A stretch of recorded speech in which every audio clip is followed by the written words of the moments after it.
Thank you very much. We've just concluded a very productive conversation on a crucial range of economic and security issues. Before we begin, I'd like to take a moment to send America's hearts and prayers to the people of Puerto Rico and the U.S. Virgin Islands.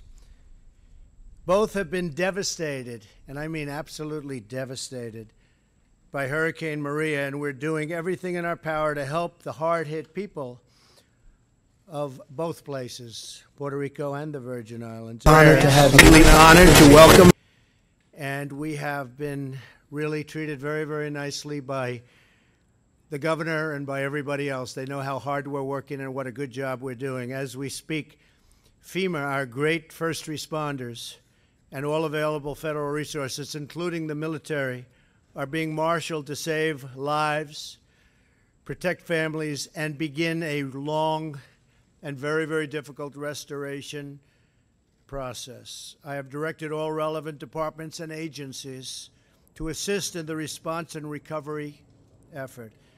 As Governor Rossello just told me this morning, the entire federal workforce is doing great work in Puerto Rico, and I appreciated his saying it, and he's saying it to anybody that will listen. Our team has been incredible after having gone through Texas and then Florida with other stops along the way. And he further went on, he said, and through the Trump administration's leadership, the relationship between FEMA and my team is very, very strong. I will be going to Puerto Rico on Tuesday. I'll also be going to the U.S. Virgin Islands. Over the last several weeks, our nation has been tested by the destructive force of Mother Nature, but we will respond to it with an even mightier force. The resolve of the American spirit. Texas, Louisiana, and Florida are in really good shape and moving along well. We thank all of the first responders and volunteers who have risked their lives, and that's what they did. They risked their lives. To all of those impacted by the trouble and these horrible hurricanes and storms that have affected and impacted our country, I thank you. The recovery process will be a very, very difficult one. We will get through this, and we will get through it together. We will be stronger. We will be bigger. We will be better. Thank you very much. The United States and Spain are great friends and close allies. Our bonds, culture, and commerce go back many centuries. Our schools teach American children about Spain's history of exploration. Our museums treasure beautiful Spanish works of art, and your country's contributions to architecture, music, and film are admired all over the world. It's a greatly admired country. The deep relationship between our two people is a strong foundation for lasting cooperation. On behalf of the American people, I want to express our support and extend our prayers to all of those affected by the vile terror attack in Spain last month. I want to assure the people of Spain that America stands with you in confronting this evil that threatens all of humanity. We will continue to deny the terrorists their funding, their territory, and any form of support for their wicked ideology. In this common fight, America greatly appreciates Spain's contribution to the coalition to defeat ISIS. Spanish troops and police have trained more than 30,000 members of the Iraqi security forces. We also thank the Spanish people for being such gracious hosts to the American service members stationed at Spanish bases. The United States and Spain together face many critical dangers and challenges, from North Korea to Iran to Venezuela. We thank Spain for its recent decision to expel its North Korean ambassador and for standing with us in our efforts to isolate the brutal North Korean regime. It is time for all responsible nations to join forces to isolate the North Korean menace. North Korean nuclear weapons and missile development threaten the entire world with unthinkable loss of life. All nations must act now to ensure the regime's complete denuclearization. I appreciate the United Nations Security Council voting twice, unanimously, 15-0, twice, to adopt hard-hitting resolutions against North Korea. I have recently issued tough new sanctions against those who do business with this outlaw regime, and I applaud China's latest action to restrict its trade with North Korea. And in particular, I applaud China for breaking off all banking relationships with North Korea, something that people would have thought unthinkable even 2 months ago. I want to thank President Xi.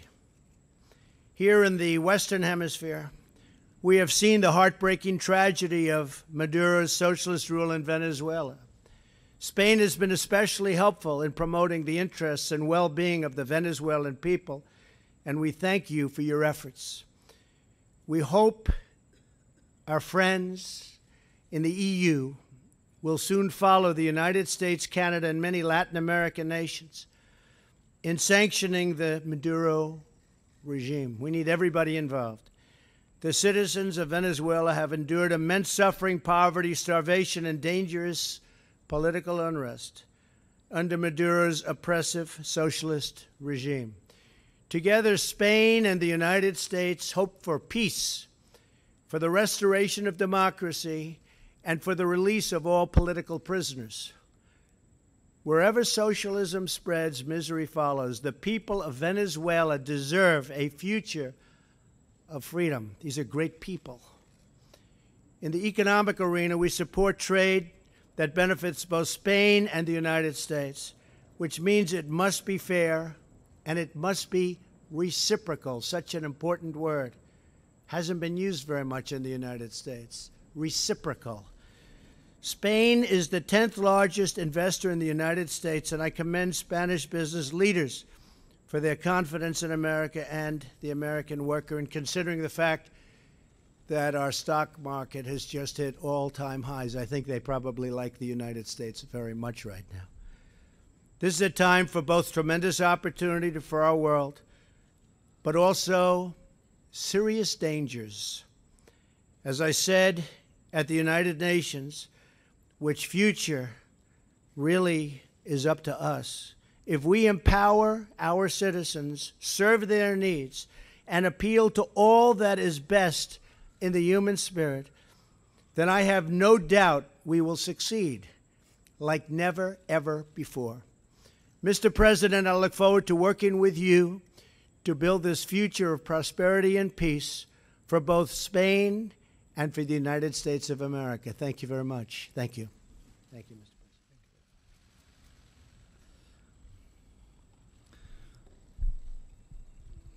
President. Ladies and gentlemen, good afternoon. I would like to start by expressing my solidarity, that of my government and that of the Spanish people, with the people in the U.S.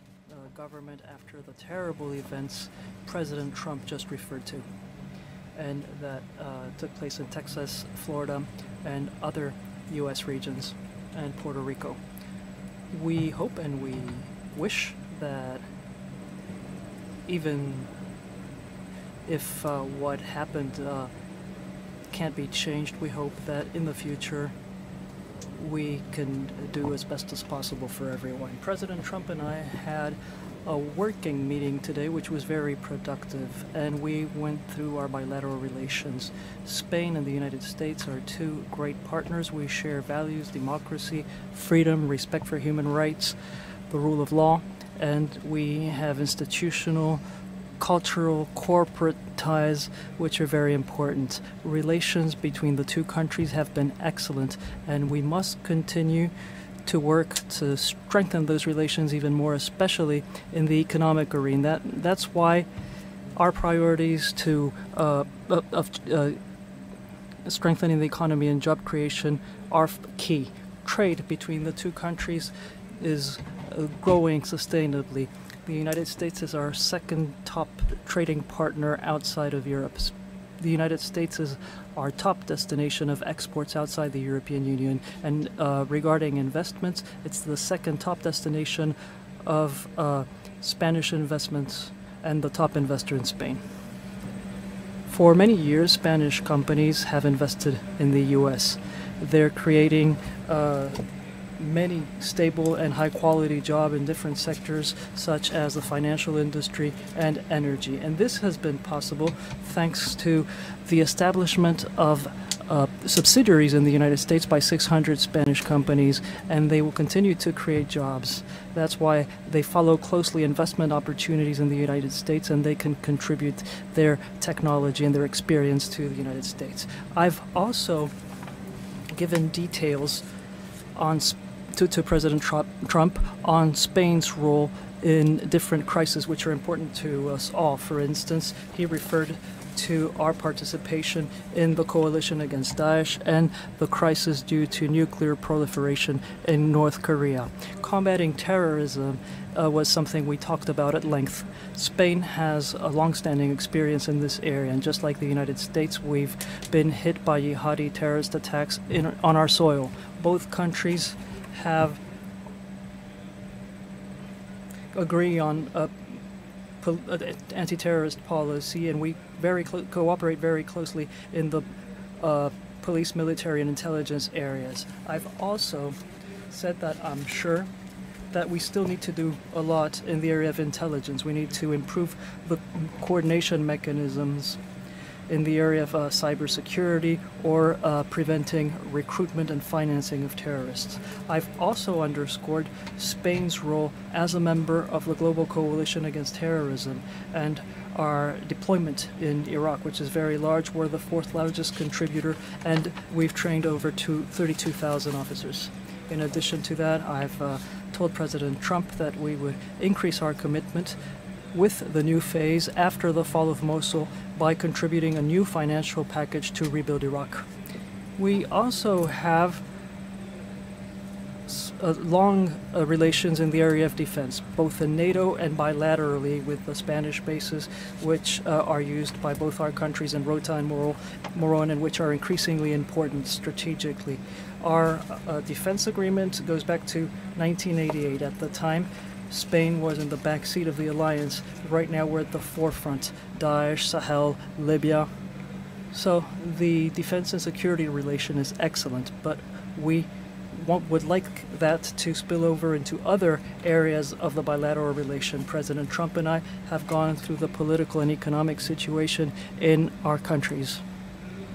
Regarding the international situation, we've agreed that the challenge by North Korea to the non-proliferation regime is an intolerable violation of international legality, and I've expressed the full support of the Spanish government to the stepping up of sanctions as approved by the United Nations the other day. As we know, the European Union is working on new additional measures, and in that context, Spain will continue to press for a firm common stance supportive of the U.S. and its regional allies. I've also reminded President Trump that the Spanish government has taken measures that have reduced the diplomatic presence of North Korea in our country. President Trump has thanked me for the firm position my government has taken and the measures we've adopted. Regarding Venezuela, we've exchanged views on the worrying totalitarian direction the country's moving in and its impoverishment with the implications that has in the humanitarian area. We've noted that there's a need to sustain international pressure on the Venezuelan government so that it commits to negotiations which will enable us to find a democratic, negotiated, and peaceful solution to the current crisis. I've also reminded President Trump that Spain in the EU has spearheaded the adoption of sanctions, which were first individual and targeted. So we've gone through the political and economic situation of both our countries. Spain and the United States are two democracies, friends and allies with many common values and interests. And we've agreed to work together in the area of the defense of those values with a comprehensive and cooperative vision. I would like to thank the warm welcome that was extended to us by President Trump and his team at the White House.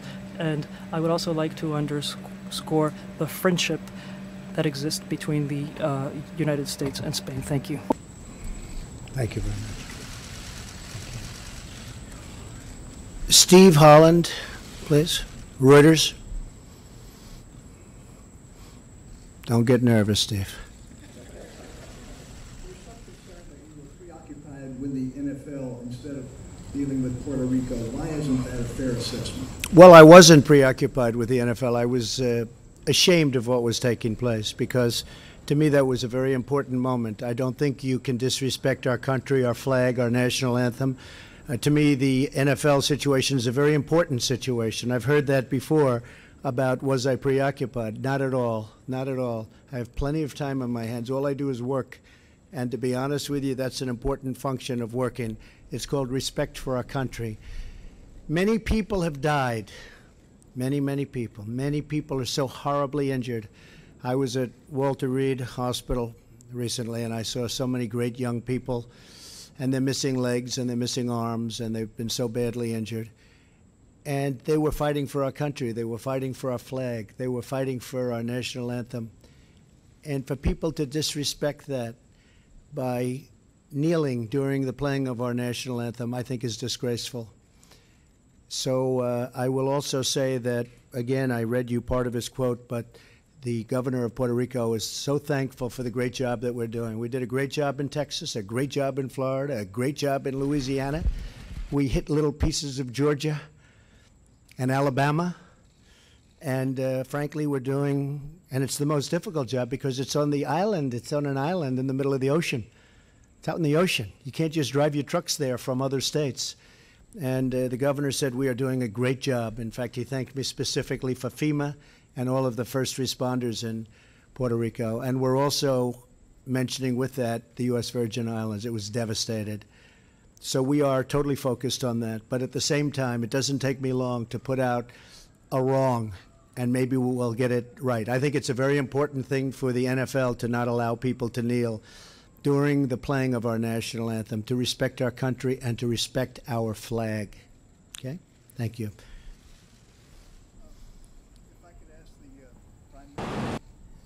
If I could ask a Prime Minister a question, is it going to take a war to rein in North Korea, and what is your advice to the President on dealing with this?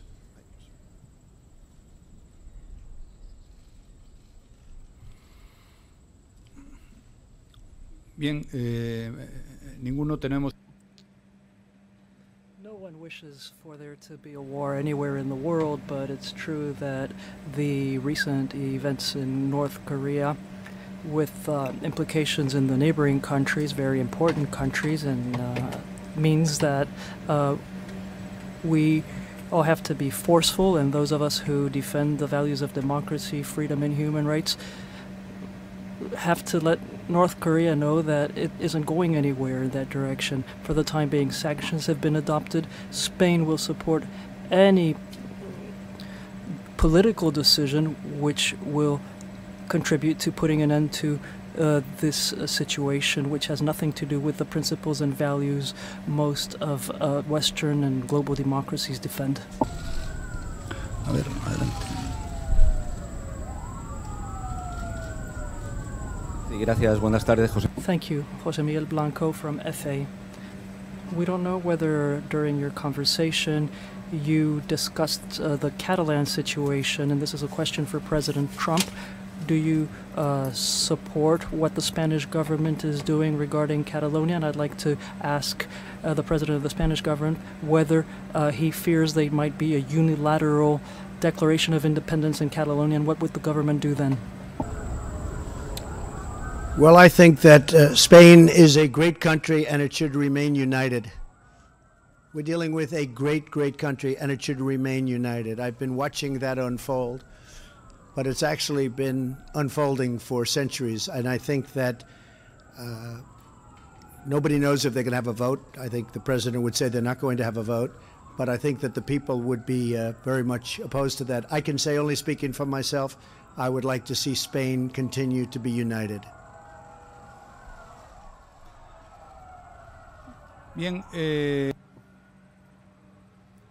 The decision to unilaterally declare independence is not something it's not a decision I would make. It's a decision which will have to be made or not by the Catalan government. I think it would be very wrong. And I think that right now, when everyone knows that the referendum can't take place because there isn't an electoral committee, there isn't a team at the Catalan government organizing the referendum, there aren't ballots, there aren't people at the voting station. So it's just crazy. All this will lead to is noise, but certainly there can't be a valid democratic referendum with guarantees, with minimum guarantees. I think that what would make sense in a situation such as this is to go back to common sense and put an end to this whole story. The only thing it's doing is generating division, tensions, and it's not contributing in any way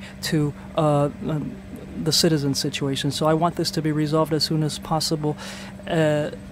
And I want us to go into a new stage where the rule of law, dialogue, and common sense will prevail. Thank you. Thank you. Major Garrett, yes, CBS. Good afternoon. Yes, hi.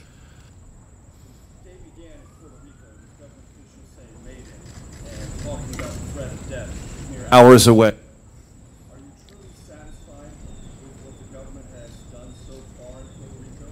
And can you tell the people there things are actually going great when government officials there are warning of imminent death for many people there? And you have a special meeting. Are you contemplating the deployment of special naval assets or air assets to Puerto Rico to redress problems there? And on North Korea, very quickly, the foreign minister said you have declared effectively war on North Korea, and the North Korean government has threatened to shoot down or aim at American planes flying in international airspace. I'd like your reaction. Okay, well, I'll answer the second one first. We are totally prepared for the second option, not a preferred option, but if we take that option, it will be devastating, I can tell you that, devastating for North Korea. That's called the military option. If we have to take it, we will. He's acting very badly. He's saying things that should never, ever be said. And we're replying to those things, but it's a reply. It's not an original statement, it's a reply. But the things that he's said over the last year, and if you look back, the things that he said to past administrations, North Korea is a situation that should have been handled 25 years ago, 20 years ago, 15 years ago, 10 years ago, and 5 years ago, and it could have been handled much more easily. You had various administrations, many administrations, which left me a mess, but I'll fix the mess. So we'll see what happens with North Korea. As far as Puerto Rico is concerned, I think just the opposite. We have had tremendous reviews from government officials, as we have in Texas and Louisiana, and as we have in Florida, as you know, from Governor Scott and Greg Abbott, great governors, and Governor Scott. And this morning, the governor made incredible statements about how well we're doing. We understand it's a disaster. It's a disaster that just happened. The grid was in bad shape before the storm, and Puerto Rico didn't get hit by one hurricane, got hit by 2 hurricanes. And they were among the biggest we've ever seen, with the second one being even worse. I mean, the second one hit Puerto Rico as a Category 5. I don't believe anybody's ever seen that happen before. Hit land with that kind of velocity. The governor has been extremely generous, and I appreciated it. We right now have our top people from FEMA, and they have been there. We are unloading on an hourly basis massive loads of water and food and supplies for Puerto Rico. And this isn't like Florida where we can go right up the spine, or like Texas where we go right down the middle and we distribute. This is, you know, a thing called the Atlantic Ocean. This is tough stuff. The governor has been so incredible in his statements about the job we're doing. We're doing a great job. Don't forget, their police force has been decimated because many of the police in Puerto Rico have lost their homes. So sure, they want to be police, but they also want to be able to watch their families and find their families, and they have to live. So we're also very much involved in security in Puerto Rico. So everybody has said it's amazing the job that we've done in Puerto Rico. We're very proud of it. And I'm going there on Tuesday. Now, with all of that being said, record, if you look at the amount of water dropped on that island between the two hurricanes, and the first they just barely got by with, but they were devastated. And the second was a complete wipeout. I mean, this was a place that was destroyed. So I think we've done a really good job. We're continuing to. We are literally unloading on an hourly basis water, food, supplies. We have our top people from FEMA and our first responders and everybody else. We're going to be deploying Navy ships. They've already been deployed. And we are going to do far more than anybody else would ever be able to do. And it's being recognized as such. But it is a tough situation. Would you have a question for the President? Mr. Prime Minister, if I may, sir, do you share President Trump's hostility toward the Venezuelan regime? And what is your opinion generally of his, that is to say, President Trump's suggestion that U.S. military intervention might be required if the Venezuelan government doesn't change course? Do you support that? And would you be an advocate within the EU for tougher sanctions against the Venezuelan government? Miren, nosotros estamos...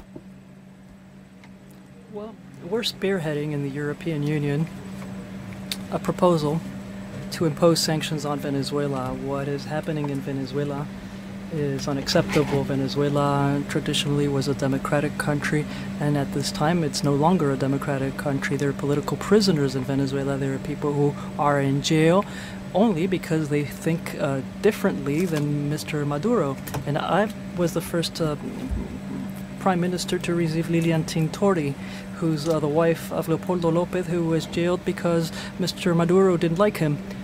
But there were many others who were sent to jail. In Venezuela, there was a parliament, and the government has made up this other parliament, which has its meeting next to the other parliament, and it enacts legislation. They've created a commission for the truth, which is an anti-democratic tool, which only serves to judge people without respecting minimum human rights standards. Venezuela is on the road to dictatorship, unless that can be stopped. So all of those who shared values such as democracy, freedom, and human rights have to do something. At this time, sanctions are important. It's important that there be an international coalition putting pressure on Maduro so that political prisoners are freed and democracy is restored, because this lack of democracy and the attack against human rights and freedoms are come in conjunction with a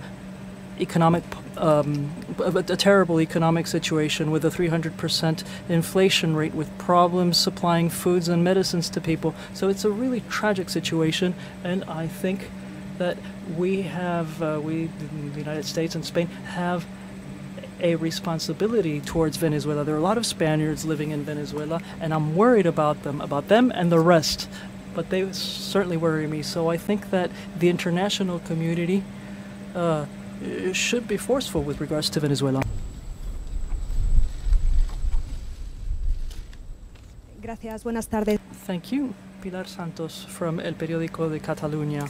I have a question for each of you. For President Trump, with the serious political crisis in Spain because of the referendum on Sunday, what solution do you think there is? Have you given advice to President Rajoy on this matter? Do you think there should be a dialogue between the Generalitat and the government to find a solution? And now a question for Prime Minister Rajoy.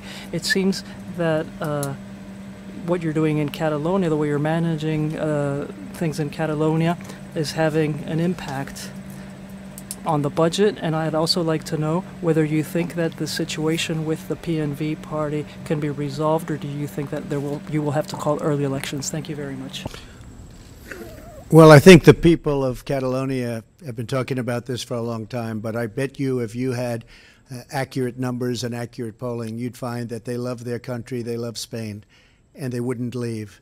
So I'm just for united Spain. I speak as the President of the United States, as somebody that has great respect for your president and also has really great respect for your country, I really think the people of Catalonia would stay with Spain. I think it would be foolish not to, because you're talking about staying with a truly great, beautiful, and very historic country. Muchas gracias. Thank you.